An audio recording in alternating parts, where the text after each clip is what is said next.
Shalom, Sobat Kairos yang dikasihi Yesus Kristus. Firman Tuhan yang memberkati kita pada hari ini diambil dari kitab Markus pasal 5 ayatnya yang ke-28. Demikian sabda Allah. Sebab katanya, asal kujamah saja jubahnya, aku akan sembuh. Demikian firman Tuhan. Sobat Kairos yang dikasihi Kristus, ketika kita sedang berada dalam masalah atau penderitaan, bagaimanakah sikap hati kita? Apakah kita pesimis dengan masa depan dan menyerah dengan keadaan?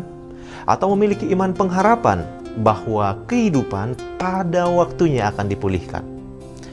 Teks kita hari ini adalah kisah seorang wanita yang memiliki iman yang sangat mengagumkan.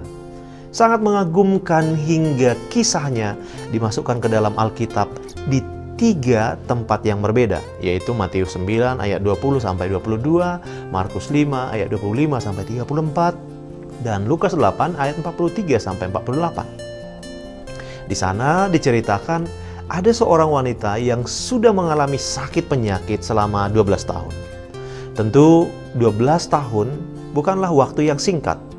Pergumulan, keluh kesah, dan air mata pastilah sudah menghampiri seluruh hidupnya untuk waktu yang lama itu.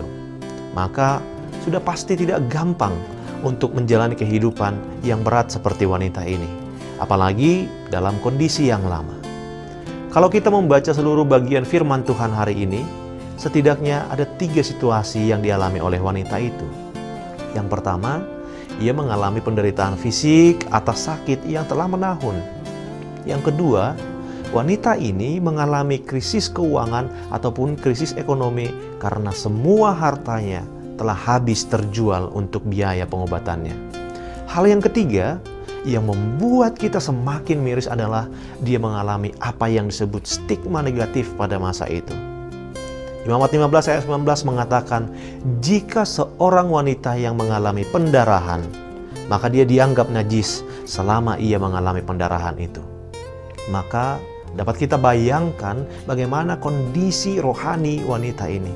Dia tidak boleh bergaul sembarangan pada masyarakat umum pada waktu itu.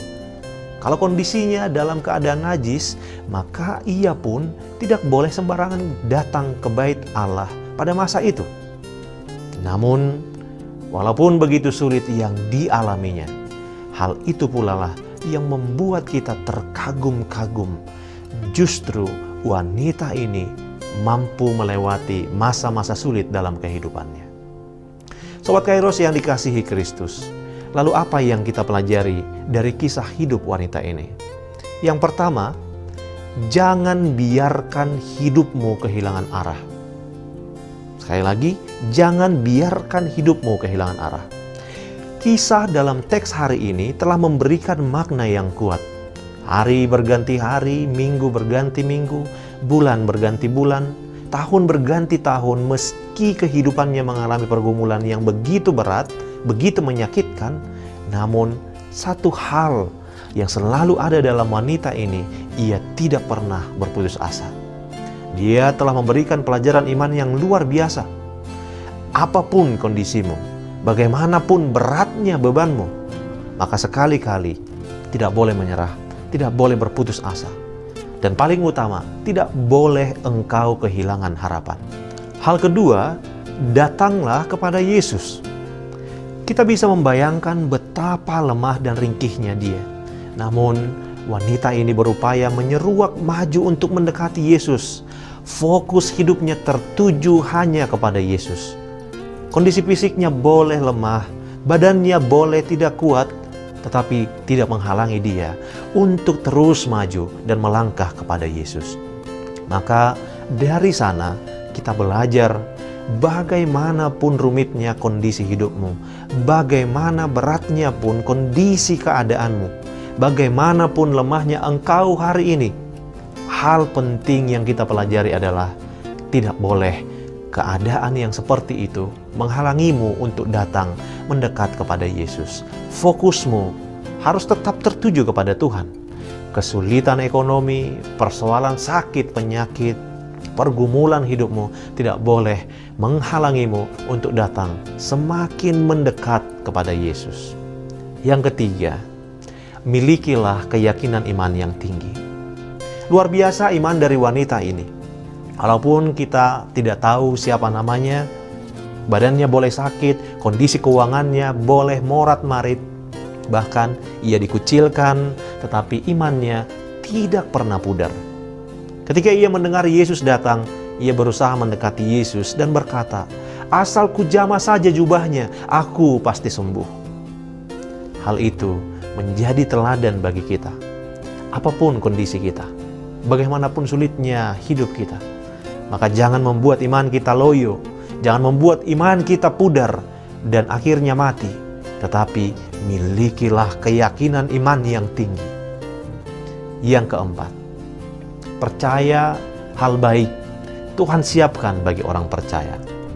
Segala kondisi yang buruk, penyakit, dan segala pergumulan wanita ini berakhir, berlalu, dan kesembuhan dinyatakan dalam hidupnya. Maka apa yang dapat kita pelajari dari bagian ini? Maka hal-hal baik Tuhan siapkan bagi orang-orang yang percaya kepada Tuhan. Hal-hal indah Tuhan nyatakan bagi mereka yang beriman kepada Yesus. Hal-hal baik Tuhan kerjakan bagi mereka yang tidak pernah berhenti untuk berharap dan percaya kepadanya.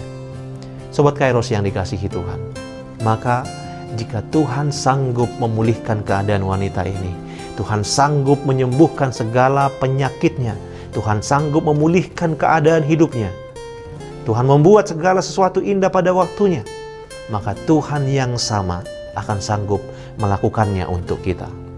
Oleh karena itu, jangan pernah berhenti berharap, jangan pernah berhenti percaya, jangan engkau kehilangan iman, tetapi fokuslah kepada Allah. Lihatlah bagaimana Tuhan bertindak memulihkan keadaan hidupmu. Kiranya Tuhan memberkati kita. Amin. Selamat beraktivitas Sobat Kairos. Tuhan Yesus memberkati. Shalom.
HKBP menetapkan tahun 2023 ini sebagai tahun profesionalisme dalam penata layanan yang menjadi orientasi dalam seluruh dimensi dan aras pelayanan HKBP.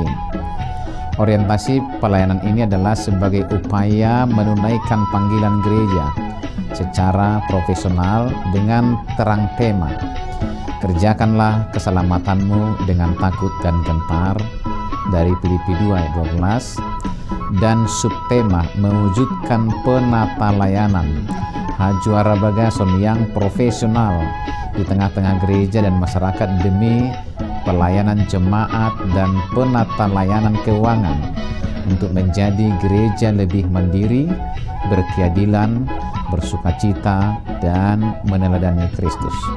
Untuk mendukung pelaksanaan tema dan subtema itu, HKBP Distrik 8 DKI Jakarta telah membentuk Panitia Tahun Profesionalisme dalam Penata Layanan di HKBP Distrik 8 DKI Jakarta yang akan bertugas menerjemahkan orientasi pelayanan itu melalui program-program unggul dan prioritas demi kualitas pelayanan di segala aras.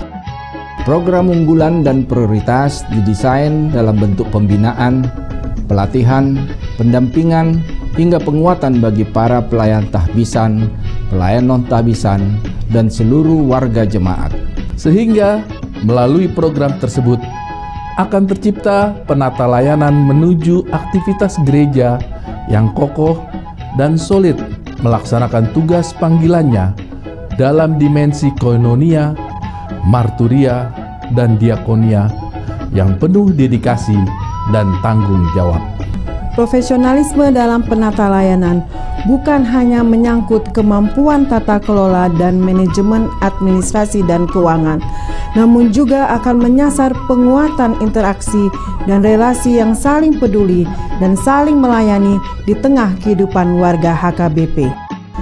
Maka sebagai bagian dari upaya menyukseskan program pelayanan yang akan dilaksanakan pada tahun profesionalisme dalam penata layanan HKBP di Distrik 8 DKI Jakarta, kami mengajak seluruh warga HKBP Distrik 8 DKI Jakarta, para pemerhati dan juga simpatisan untuk memberikan dukungan penuh melalui doa, daya, dan dana sehingga orientasi pelayanan ini berbuah baik demi kemuliaan nama Tuhan.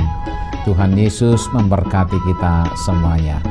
Horas, horas, horas.